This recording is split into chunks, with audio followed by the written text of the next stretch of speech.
Welcome back students. हम पढ़ रहे हैं sociology optional for UPSC CSE.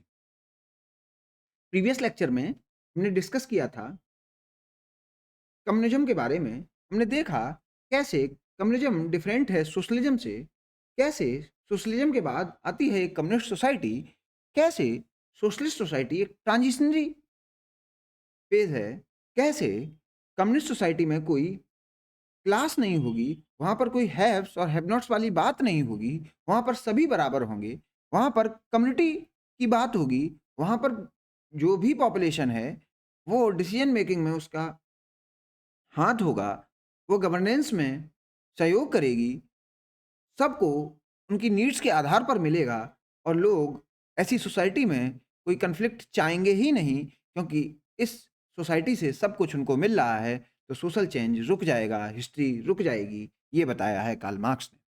आज हम कार्ल मार्क्स की हिस्टोरिकल मटेरियलिज्म का कंसेप्ट है, उसका क्रिटिसिज्म देखने वाले हैं।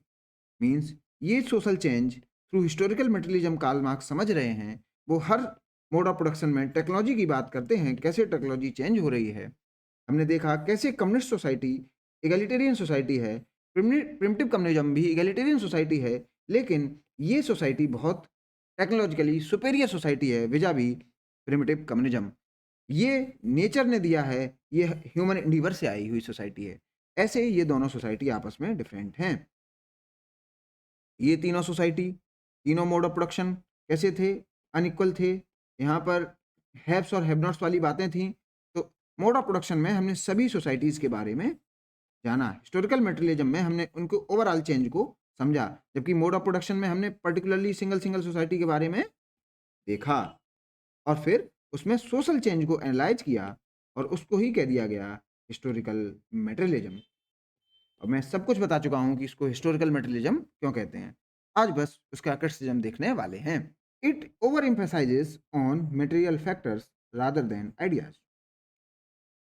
ये मटेरियल फैक्टर्स पर ही ज़्यादा फोकस करते हैं, आइडिया पर तो करते ही नहीं है। मीन्स सोशल चेंज अगर हो रहा है तो टेक्नोलॉजी की वजह से ही हो रहा है, यही समझते हैं। कभी कभार सोशल चेंज आपको आइडिया के रिस्पेक्ट में भी मिल जाता है।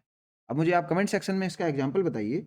मैं अभी ये क्रिटिसिज्म जब बता रहा हूँ लेक्चर के लास्ट में, मैं आपको ये इसका एग्जाम्पल बताऊंगा कि कैसे आइडिया से सोशल चेंज हो जाता है। Over emphasis on conflict rather than social order. अब देखिए, मार्क्सिस्ट थ्योरी में आपको कन्फ्लिक्ट पर ज़्यादा फोकस मिलेगा और सोशल ऑर्डर पर बिल्कुल नहीं, जबकि फंक्शनलिस्ट स्कॉलर सोशल ऑर्डर पर ज़्यादा फोकस करते हैं, कन्फ्लिक्ट पर बिल्कुल नहीं। तो आपको ये पता होना चाहिए या समझ में आ जाना चाहिए कि सोसाइटी में दोनों चीज़ें ही एग्जिस्ट करती हैं, सोशल ऑर्डर भी है और कन्फ्लिक्ट भी है। लेकिन दोनों टाइप के थ्योरिस्ट दोनों एक्सट्रीम एंड्स पर ही फोकस करते हैं। तो कहा जाता है अगर कॉपरेशन नहीं है तो फिर सोसाइटी फंक्शन कैसे कर रही है? अगर आप कन्फ्लिक्ट ही कन्फ्लिक्ट देख रहे हैं और कॉपरेशन है ही नहीं, तो ये सोसाइटी फंक्शन कैसे कर रही है? तो तुरंत रिवॉल्यूशन आ जाना चाहिए, नहीं आ रहा है। Therefore he is known as founder of conflict theory. Marx को फाउंडर ऑफ कन्फ्लिक्ट थ्योरी भी कहा जाता है। Marx focused on macro evolutionary aspect and ignored micro reality of social life. देखिए, मार्क्स जो भी सोशल चेंज रीड किए थे, उसमें कहीं भी उन्होंने इंडिविजुअल का जिक्र किया है? नहीं। वो पूरी सोसाइटी को चेंज होते हुए देख रहे हैं। इससे इसमें चले गए, इससे इसमें चले गए, इससे इसमें चले गए और इससे इसमें चले गए और इसके बाद एंड ऑफ हिस्ट्री हो गया। तो इंडिविजुअल तो आ ही नहीं रहा इनकी थ्योरी में, और यही एक बड़ा क्रिटिसिज्म है। जबकि एक इंडिविजुअल सोशल चेंज ला सकता है। देखते हैं कुछ example. Individuals can make history, तो हिस्ट्री का मीनिंग यहाँ क्या है? सोशल चेंज से है। They can remake history which Marx fails to recognise, तो मार्क्स इंडिविजुअल का तो लोड लेते ही नहीं है। History is a product of accidents. इनके क्रिटिक ये कहते हैं हिस्ट्री तो एक्सीडेंट से बनी हुई है। मीन्स सोशल चेंज तो एक्सीडेंटल घटना है, ना कि आपने जैसे प्रिडिक्ट कर दिया है कि क्लास होगी, हैव्स और हैव नॉट्स होंगे और फिर उसके बाद कभी हैव्स वर्सेस हैव्स होगा, कभी हैव्स वर्सेस हैव नॉट्स होगा और सोशल चेंज हो जाएगा। ये कुछ आपकी जो थ्योरी है उसमें कहीं सोशल चेंज फिट नहीं होता है। ये तो कभी-कभार यूँ ही हो जाता है, जैसे which Marx fail to recognise, और ये बात मार्क्स समझ नहीं पा रहे हैं। As he termed history as deterministic, क्योंकि मार्क्स हिस्ट्री को अपनी इस थ्योरी में फिट करना चाह रहे हैं। सोशल चेंज को बस इसी थ्योरी में देख रहे हैं कि मेरी क्लास की जो थ्योरी लग जाए और काम बन जाए। अब एग्जांपल देखिए, लेनिन वाज एक्सीडेंटली, लेनिन को छोड़ दिया गया जर्मनी ने। तो इसलिए 1917 में अक्टूबर रिवॉल्यूशन हुआ रसिया में। अब देखिए, रसिया में अगर सोशल चेंज हो पाया, वो किस लिए हो पाया? क्योंकि लेनिन साहब फ्री हो गए। तो ये जो एक्सीडेंटल घटना थी, इस वजह से ये हिस्ट्री देखने को मिलती है या सोशल चेंज हो पाता है। अब आपको समझ में आया कैसे एक्सीडेंट है हिस्ट्री। दूसरा एग्जाम्पल इंडियन सोसाइटी से देखिए, अगर गांधी जी को धक्का ना दिया जाता तो क्या वो राष्ट्रपिता बन पाते? तो क्या हम लोगों को आजादी मिल पाती? तो वो धक्का जो था, उन्हें जो ट्रेन के डब्बे में दे दिया गया था, इसलिए गांधी गांधी बन पाए। तो ये भी एक एक्सीडेंटल घटना थी जिससे कि सोशल चेंज हो पाया। और इस बात को तो मार्क्स साहब रिकॉग्नाइज कर ही नहीं पाते हैं। ये बस सोशल स्ट्रक्चर को ही देखते रहते हैं, इंडिविजुअल पर फोकस करते ही नहीं है। In any country diversified mode of production, इस पे आप हाईलाइट करिए, diversified mode of production. Coexist, इसको भी हाईलाइट करिए, कोएग्जिस्ट, साथ साथ रहते हैं। मींस आपको capitalist mode of production, feudal mode of production, ancient mode of production, ये सब एक साथ मिलेंगे एक ही सोसाइटी में, एक ही कंट्री में। ऐसा नहीं है टाइम पीरियड चेंज होगा तभी ये चेंज होगी, नहीं। देखते हैं कैसे। At a particular point of time, एक ही समय में ये सब मिल जाएंगे एक ही कंट्री में, instead of one replacing other, ना कि एक के बाद एक आएंगे। आप कहेंगे यार सर ये कैसे हो सकता है? देखते हैं एग्जाम्पल। बिहार में आपको फ्यूडल मोड ऑफ प्रोडक्शन दिख जाएगा। अब ये मैं लिख लेता हूँ, 2026 की बात है और इंडिया के केस में इसको अप्लाई कर रहे हैं। क्या अप्लाई कर रहे हैं? डाइवर्सिफाइड मोड ऑफ प्रोडक्शन हम समझने की कोशिश कर रहे हैं। बिहार में हमें क्या दिखेगा? Feudal mode of production. 2026 में ही अंडमान एंड निकोबार आइलैंड पर हमें क्या दिखेगा? Primitive mode of production. Gujarat में कैपिटलिस्ट मोड ऑफ प्रोडक्शन। एक ही कंट्री में एक ही समय ये सभी देखने को मिल जा रहे हैं। कम्युनिस्ट तो नहीं दिख रहा है, लगभग ये चार तो देख ही दे रहे हैं। तो आप समझिए कि ये समय के साथ चेंज नहीं हो रहे हैं, ये एक ही समय में एग्जिस्ट कर रहे हैं। We can not predict the future और द एंड ऑफ हिस्ट्री।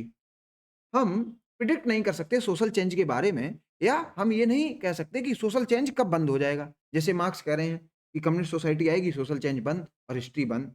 जैसे मार्क्स कह रहे हैं क्लास कन्फ्लिक्ट होगा ही नहीं, no social change, no social change की बात कर रहे हैं।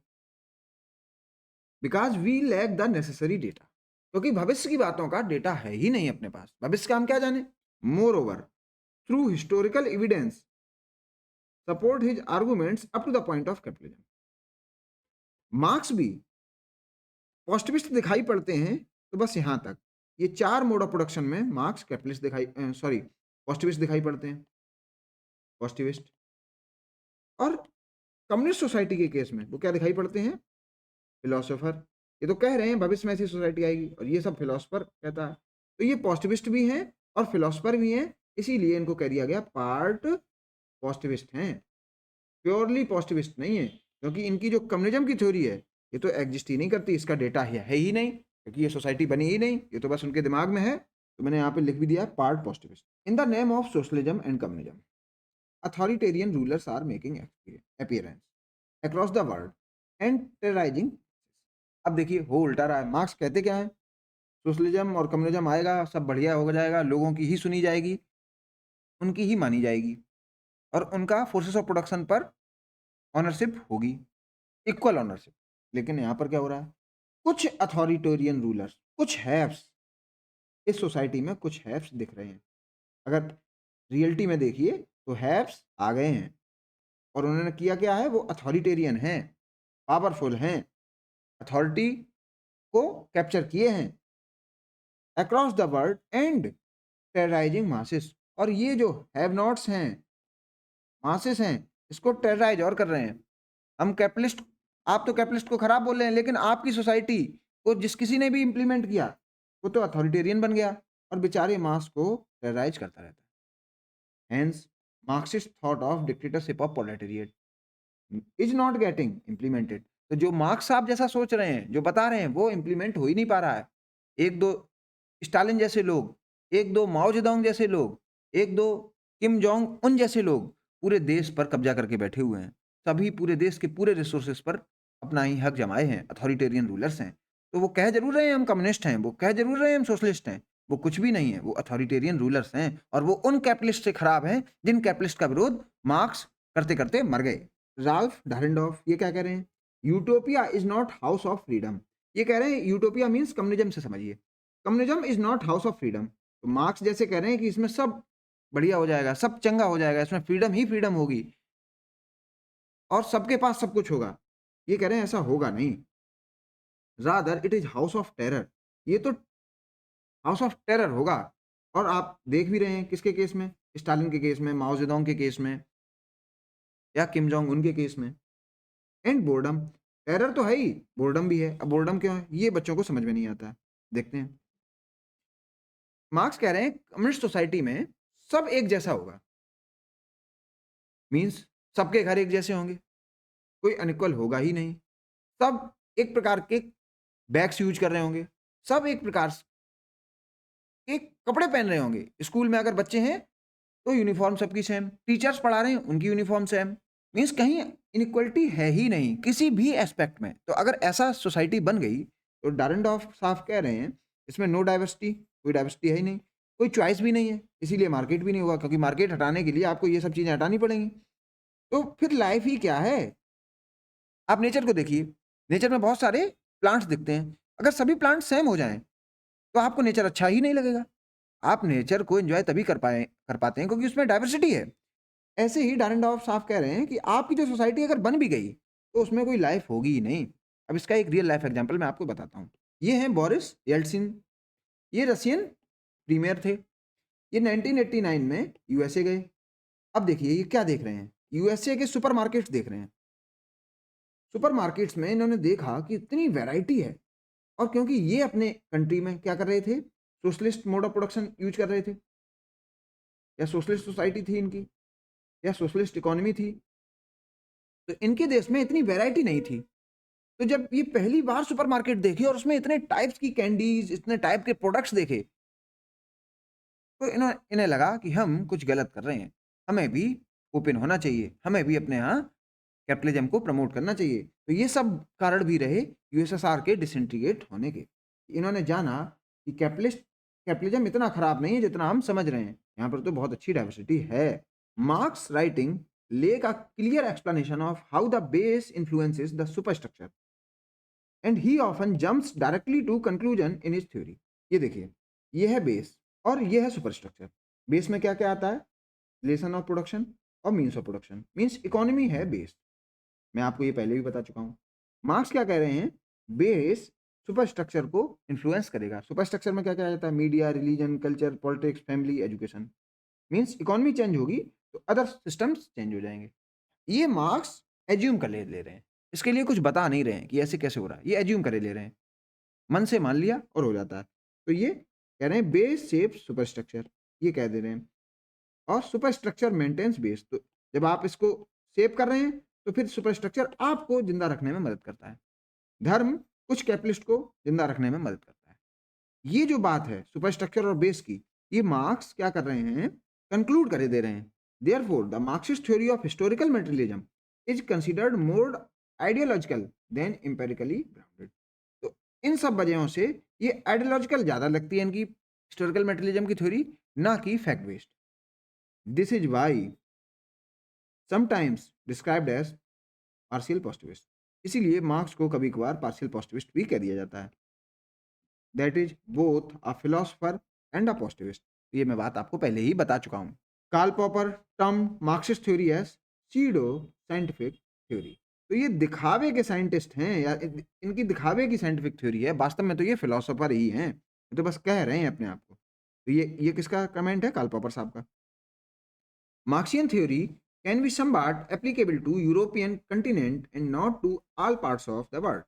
अब एक और इनका क्रिटिसिज्म क्या है कि मान लिया आपकी जो मार्क्सिस्ट थ्योरी है वो थोड़ी बहुत इंडस्ट्रियल सोसाइटी पर तो अप्लाई हो सकती है, क्योंकि आप इंडस्ट्रियल सोसाइटी के रिस्पेक्ट में ही लिख रहे हैं, और इंडस्ट्रियल सोसाइटी अभी कहाँ देखने को मिलती है, पर्टिकुलरली यूरोपियन कंटिनेंट में। और जो दूसरे पार्ट्स ऑफ वर्ल्ड हैं जहाँ पे फ्यूडल मोड ऑफ प्रोडक्शन समझ में आता है, जहाँ अभी फुल्ली इंडस्ट्रियल सोसाइटी नहीं बन पाई है, वहाँ आपकी थ्योरी अप्लाई हो ही नहीं सकती है। अब देखते हैं एग्जाम्पल। चाइना रिमेन्स मार्क्सिस्ट इन पॉलिटिकल स्ट्रक्चर। तो चाइना ने मार्क्सिज्म को बस पॉलिटिकल स्ट्रक्चर पर अप्लाई किया। मींस इन्होंने एक पार्टी बना ली, कम्युनिस्ट पार्टी, उसी का रूल है।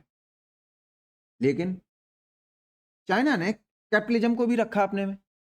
तो कैपिटलिस्ट हैं ये इन प्रैक्टिस, और पॉलिटिकल स्ट्रक्चर में ये कम्युनिस्ट हो गए या सोशलिस्ट हो गए, creating a paradox between its ideological roots and economic system. अब ये जो बात मार्क्स कह रहे थे कि बेस सुपर स्ट्रक्चर को इन्फ्लुएंस करता है, ये चाइना के केस में तो लग ही नहीं रहा, क्योंकि चाइना का के बेस जो है वो कैपिटलिस्ट है और सुपर स्ट्रक्चर है जो चाइना का वो कम्युनिस्ट कहिए या सोशलिस्ट कहिए। तो मार्क्स यहाँ पर गलत हो जा रहे हैं इन केस ऑफ चाइना। अब मैं आपको एक टर्म बता रहा हूँ, अथॉरिटेटिव स्टेट कैपिटलिज्म। जब कभी भी आप इंटरनेशनल रिलेशंस में आंसर राइटिंग कर रहे हो तो ये टर्म लिखिएगा चाइनीज के लिए, चाइनीज सोसाइटी के लिए, डायरेक्ट चाइना मत लिखिएगा। जहां कहीं भी ऐसा लिखना हो आप ये लिखिए अथॉरिटेटिव स्टेट कैपिटलिज्म, ऐसे देश जहां पर ऐसा सिस्टम है ऐसे लिखिएगा, ना कि डायरेक्ट चाइना, तो आपको कुछ एक्स्ट्रा मार्क्स मिल सकते हैं। According to Chayanov, Marxian theory disproportionately focuses on the feudal mode of production, while failing to adequately recognizing and analyze the peasant mode of production, which Chayanov argues is fundamentally distinct. अब ये चायनॉव साहब हैं, इन्होंने एक नया mode of production दिया, क्या? Peasant mode of production. इस पर मार्क्स तो कुछ कहते ही नहीं है। अब ये पीजेंट मोड ऑफ प्रोडक्शन क्या है, आपका ये डाउट आएगा कि सर ये कौन सी नई समस्या आ गई जिसको मार्क्स भी नहीं जान पा रहे हो, मैं भी पहली बार सुन रहा हूँ। In peasant mode of production on family labour is utilised which produce just for sustenance.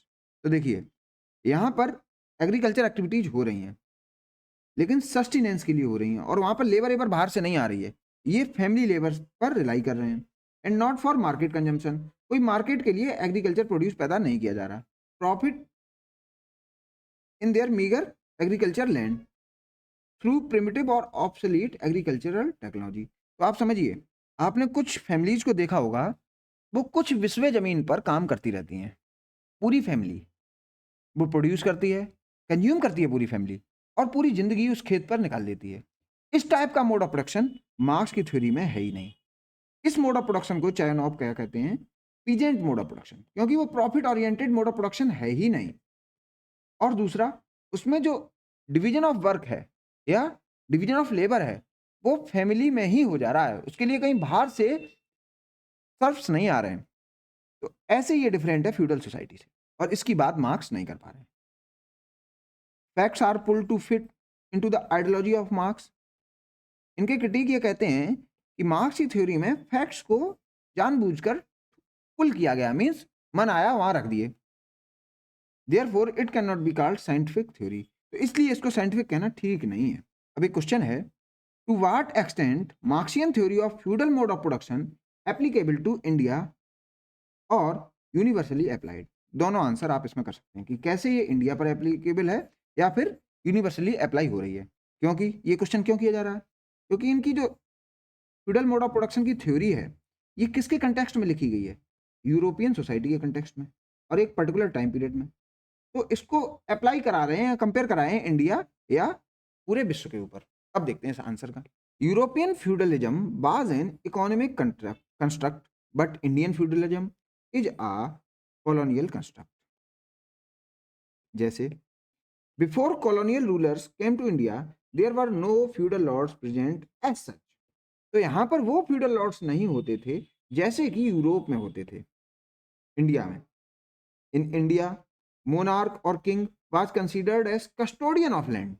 ये कस्टोडियन था लैंड का, not the owner of land, ना कि ओनर। तो यहाँ पर कस्टोडियन का मीनिंग क्या है? एथिकल और कल्चरल फ्यूडलिज्म इन इंडिया। जबकि यूरोप के केस में जो लॉर्ड्स होते थे वो ओनर होते थे खेत के। तो ऐसे इंडियन फ्यूडलिज्म उस फ्यूडलिज्म से अलग है जिसको देख पा रहे हैं marks. India's base is feudal with a capitalist superstructure. अब इंडिया के केस में क्या है? आज की इंडियन सोसाइटी में जो बेस है अपना, क्योंकि हम लोग विलेज इकोनॉमी है, तो अपना बेस तो है फ्यूडल, लेकिन अपना जो सुपर स्ट्रक्चर है वो है कैपिटलिस्ट। सरकारें हम लोगों के यहाँ कौन बनाता है? कैपिटलिस्ट बनाते हैं। शिक्षा का सिलेबस कैसा है? जैसा कैपिटलिस्ट चाहते हैं। पॉलिटिकल स्ट्रक्चर कैसा है? जैसा कैपिटलिस्ट चाहते हैं। फैमिली कैसी हो रही है? न्यूक्लियर, जैसे कैपिटलिस्ट चाहते हैं। मीडिया कौन कंट्रोल कर रहा है? कैपिटलिस्ट। अब आइए इकोनॉमी पर। अपनी इकोनॉमी कैसी कही जाती है? Mixed economy. ठीक है, ये तो इकोनॉमी में कहा जाता है, लेकिन सोशलॉजी में आप देखेंगे कि अपनी इकोनॉमी विलेज इकोनॉमी कही गई। विलेज ओरिएंटेड, और इसीलिए इसको फ्यूडल इकोनॉमी कहा गया। तो यहाँ पर भी इंडिया के केस में भी मार्क्स गलत हैं कि बेस तो है फ्यूडल, तो सुपर स्ट्रक्चर भी फ्यूडल होना चाहिए था, लेकिन आज सुपर स्ट्रक्चर आपको कैपिटलिस्ट देखने को मिलता है। तो मार्क्स यहाँ पर फेल हो जा रहे हैं चाइना और इंडिया के केस में। In India we neither have feudalistic nor capitalistic mode of production, rather we are having multiple modes of production. तो इंडिया के केस में क्या है, मल्टीपल मोड ऑफ प्रोडक्शन है। यहाँ पर क्या हो रहे हैं हम, कैपिटलिस्ट, यहाँ पर क्या हो रहे हैं, फ्यूडल। और मैंने बिहार और गुजरात वाला एग्जाम्पल भी आपको दिया था, उसमें भी मैंने आपको बताया था कैसे इंडिया में multiple mode of production exist कर रहे हैं, ना कि एक पर्टिकुलर मोड ऑफ प्रोडक्शन जैसे कि मार्क्स बात कर रहे हैं। तो इंडिया के केस में both capitalism and feudalism mutually को एग्जिस्ट इन इंडिया। अब सोचिए, मार्क्स तो कह रहे हैं फ्यूडलिज्म हटेगा तब कैपिटलिज्म आएगा, यही तो मार्क्स कह रहे हैं, लेकिन इंडिया के केस में ऐसा नहीं, दोनों साथ साथ चल रहे हैं। In case of Europe, war against feudalism gave rise to capitalism. जैसे मैंने आपको बताया, यूरोप में क्या था, मार्क्स क्या कह रहे हैं, फ्यूडलिज्म जाएगा तब कैपिटलिज्म आएगा। But in India, war against feudalism gave rise to nationalist movement. तो इंडिया में तो नेशनलिस्ट मूवमेंट आया, ना कि कैपिटलिस्ट सोसाइटी बन गई। In case of India, landlords may also go for self cultivation. अब देखिए, इंडिया के केस में आपको जो बड़े जोतदार होते हैं, बड़े किसान होते हैं, वो भी खुद मेहनत करते हैं, जबकि यूरोप के केस में वो तो जोंक थे, हैफ जो थे वो काम करते ही नहीं थे, वो लेबर को ही एक्सप्लॉइट करते थे, सर्फ को ही एक्सप्लॉइट करते थे। लेकिन इंडिया के केस में किसान खुद भी मेहनत करता है। तभी हमारे यहाँ क्या डायलॉग है, जय जवान, जय किसान और जय विज्ञान। तो जय किसान की क्यों हो रही है, क्योंकि वो खुद मेहनत कर रहा है। वो लॉर्ड जरूर है लेकिन मेहनत भी करता है। Example, lords of Punjab and Haryana. Capitalism helped in development of agriculture in India while it developed industries in west। अब क्या हुआ, इंडिया में जो कैपिटलिस्ट सुपर स्ट्रक्चर आया, उसने क्या किया, हेल्प, एग्रीकल्चर की हेल्प कर दी डेवलपमेंट होने में। आपने ये कहाँ देखा, किस केस में देखा, ग्रीन रिवॉल्यूशन के केस में आपने देखा कि कैसे इंडस्ट्रीज ने हेल्प की ग्रीन रिवॉल्यूशन में। बड़ी बड़ी मैकेनाइज्ड इंडस्ट्री बनी, मैकेनाइज्ड टूल्स बने, ट्रैक्टर्स बने, और जिससे एग्रीकल्चर बढ़ा in the phase of green revolution, particularly in 1960। लेकिन वेस्ट में क्या हो रहा था, कैपिटलिज्म ने इंडस्ट्रीज को डेवलप किया। तो वेस्ट का कैपिटलिज्म अलग है और इंडियन सोसाइटी बिल्कुल अलग है, इसलिए मार्क्स की थ्योरी हूबहू इंडिया में अप्लाई नहीं कर सकते। Rural capitalist, rural bourgeois are making appearance in India. अब देखिए, इंडिया में तो कैपिटलिस्ट रूरल एरिया में भी दिख जाते हैं, जबकि मार्क्स की थ्योरी में जो भी कैपिटलिस्ट है वो इंडस्ट्री में है, और इंडस्ट्री कहाँ पे है, वो अर्बन एरिया में है। तो मार्क्स की थ्योरी में तो अर्बन कैपिटलिस्ट है, अर्बन कैपिटलिस्ट, लेकिन इंडिया में आपको रूरल कैपिटलिस्ट भी दिखेगा कि एक बहुत बड़ा व्यापारी घर मकान दुकान गांव में ही बनाए हुए है। In China, large tracts of land is managed by the joint families and not by one feudal land Lord. अब चाइना के केस में बहुत बड़े बड़े खेत फैमिली के द्वारा मैनेज किए जाते हैं, जबकि यूरोप में क्या था, लॉर्ड होते थे। तो यहाँ पर लॉर्ड वाला सिस्टम नहीं है, कहाँ, चाइना में। तो मार्क्स की थ्योरी चाइना में भी हूबहू नहीं लग पाएगी। तो मैंने यहाँ कमेंट लिख दिया है आपके लिए, लगता है मार्क्स ने यूरोप का डेटा पूरी दुनिया पर सुपर इम्पोज करने की कोशिश की है। तो आप यहाँ पर कोशिश काट लीजिए, यहाँ पे लिख दीजिए भूल की है। बस यहीं पे मार्क्स आप पिछड़ जाते हैं, और इसीलिए आज पूरी दुनिया में ना कम्युनिस्ट दिख रही है, ना सोशलिस्ट सोसाइटी दिख रही है, कैपिटलिस्ट का बोलबाला है। अब नेक्स्ट लेक्चर में हम कंपैरिजन करेंगे ideologies of Karl Marx, Vladimir Lenin, Stalin, means Leninism, Stalinism, और माओ जेडोंग की जो आइडियोलॉजी है माओइज्म। इन तीनों आइडियोलॉजीज पर फोकस करेंगे और देखेंगे कैसे ये मार्क्सिज्म से रिलेटेड है। तो कल हम जानेंगे मार्क्सिज्म के बारे में, उसको कंपेयर करेंगे लेनिनिज्म से, स्टालिनिज्म से और माओइज्म से। स्टूडेंट्स को ये समझ में ही नहीं आती है तीनों आइडियोलॉजी। फिर हम देखेंगे लेनिनिज्म वर्सेस स्टालिनिज्म, ये दोनों टेबल नेक्स्ट लेक्चर में हम करेंगे। उससे पहले आप सभी लेक्चर्स को रिवाइज करके आइएगा। तो मिलते हैं नेक्स्ट लेक्चर में। Thank you. मैं बात करना चाहूंगा आपके डाउट क्लेरिफिकेशन के बारे में। आपको कोई डाउट है इस कोर्स में तो आप वीडियो के डिस्क्रिप्शन में दिए गए लिंक को देखिए और उस गूगल फॉर्म में अपने डाउट्स को आप पुट कर दीजिए। एक किसी पर्टिकुलर लेक्चर में जो आपके एजुकेटर होंगे वो उन डाउट्स को एक साथ क्लियर कर देंगे और उस लेक्चर के बारे में आपको इंटीमेट कर दिया जाएगा आपके मोबाइल नंबर पर शिक्षा सेतु टीम के द्वारा। अदर देन दिस आप ज्वाइन कर सकते हैं व्हाट्सएप कम्युनिटी, जो कि एक इंटरेक्शन पॉइंट होगा सभी स्टूडेंट्स का, तो आप इसको भी ज्वाइन कर सकते हैं। अदर देन दिस आप इस यूट्यूब चैनल को जरूर ज्वाइन करिएगा, जिससे कि आपको आने वाले लेक्चर्स के बारे में पता चलता रहे।